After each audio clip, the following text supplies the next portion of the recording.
취업 이민의 첫 단계인 노동허가서를 승인받은 한국인들이 올 회계년도 5,400명으로 전년도보다 3,000명, 35.6%나 급감했습니다.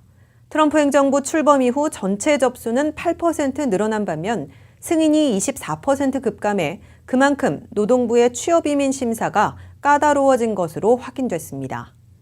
관련 내용 김윤재 기자가 보도합니다. 트럼프 행정부가 취업 이민과 합법 이민을 모두 축소하는 이민 빗장 걸기에 본격 나서 취업 이민의 첫 관문인 노동허가서 승인을 대폭 줄인 것으로 나타났습니다.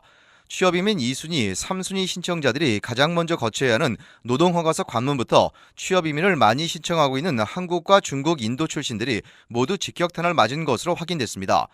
연방노동부가 발표한 통계에 따르면 지난 9월에 끝난 2017 회계년도 한 해 동안 노동허가서를 승인받은 한국인들은 모두 5,373명으로 전체에서 6%를 차지하며 국가별로는 3위를 유지했습니다.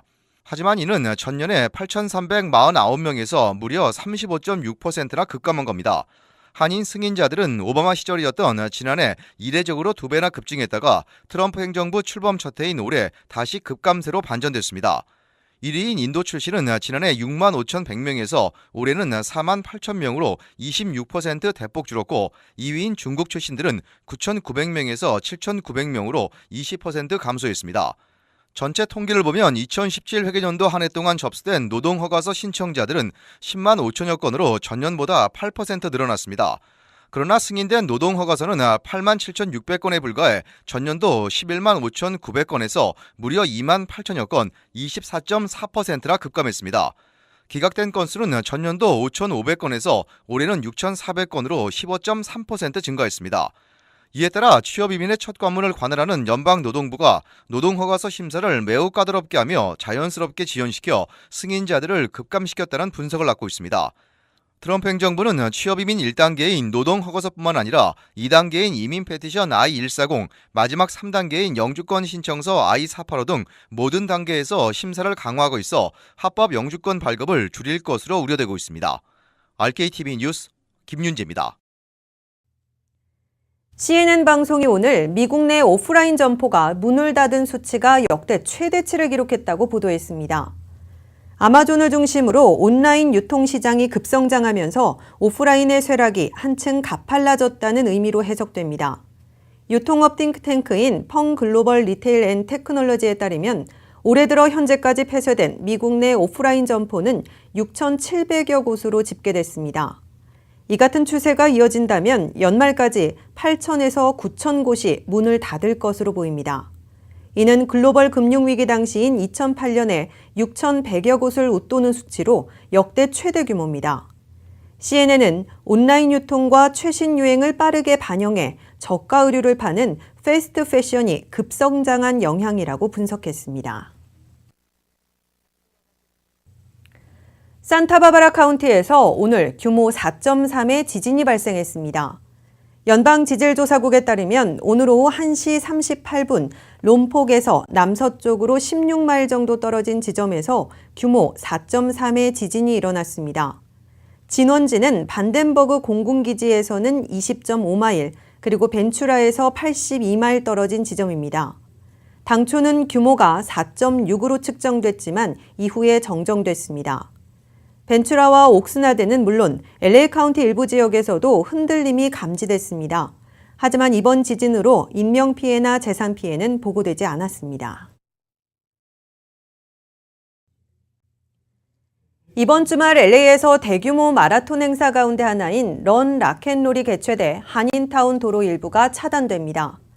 단축 마라톤 대회로 알려진 락앤롤 참가자들은 오는 29일 일요일 아침 6시 45분부터 LA 다운타운 스테이플스 센터 인근 피게로아 스트릿과 피코 블루버드 교차로에서 출발합니다. 대회는 해프 마라톤과 5km 두 가지로 나뉘어 진행되며 제한 시간은 각각 3시간 반과 1시간입니다.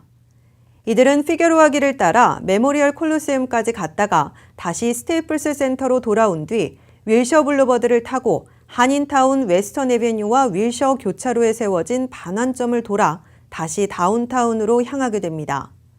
결승점은 다운타운 피게로아와 올림픽 블루버드 교차로입니다. 이에 따라 일대 스테이플스 센터 인근을 포함해 마라톤 코스 도로는 당일 새벽 2시부터 통제되며 윌셔 블루버드도 새벽부터 낮 시간까지 통행이 차단되는 만큼 운전자들의 주의가 요구됩니다. 또 110번 프리웨이에서 한인타운 쪽으로 진입하는 출구도 일시 폐쇄됩니다. 1950년대 락앤롤의 선구자로 엘비스 프레슬리에 앞서 대중을 사로잡았던 전설적인 가수죠.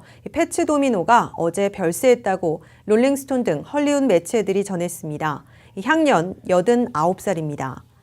패츠 도미노는 고향인 루이지애나주에서 눈을 감았습니다. 도미노는 프레슬리, 척 베리, 제리 리 루이스 등과 동시대의 뮤지션으로 락앤롤 명예의 전당에 가장 먼저 헌액된 일원 중 한 명입니다.